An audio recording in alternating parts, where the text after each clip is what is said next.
میرے محترم سامعین، شکر کے اتنے مواقع ہیں کہ اگر ہم صبح سے لے کے شام تک اللہ کا شکر ادا کرتے رہیں تو پھر بھی ہم اللہ کے شکر کا حق ادا نہیں کر پائیں گے۔ صبح سے شام تک سینکڑوں کام ایسے ہوتے ہیں جو آدمی کی مرضی کے موافق ہوتے ہیں۔ صبح آنکھ کھلی، صحت بالکل ٹھیک ہے تو کہہ دیا الحمدللہ۔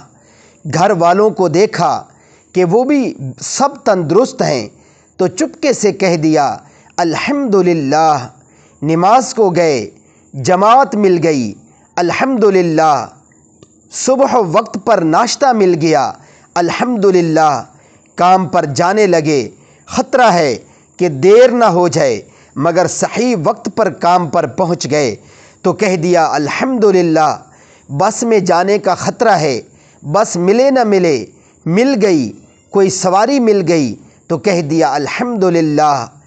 اور سواری میں چڑھ گئے تو معلوم نہیں سیٹ ملے یا نہ ملے، سیٹ مل گئی تو کہہ دیا الحمدللہ۔ واپس آنے پر اہل خانہ کو حشاش بشاش دیکھا تو کہہ دیا الحمدللہ۔ گرمی میں ٹھنڈی ہوا کا جھونکا آیا تو کہہ دیا الحمدللہ۔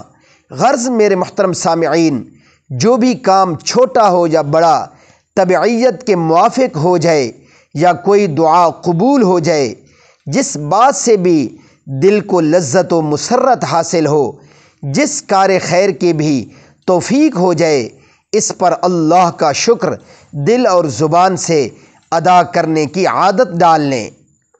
اس کام میں میرے محترم سامعین نہ وقت لگتا ہے، نہ مال خرچ ہوتا ہے اور نہ ہی کوئی محنت لگتی ہے۔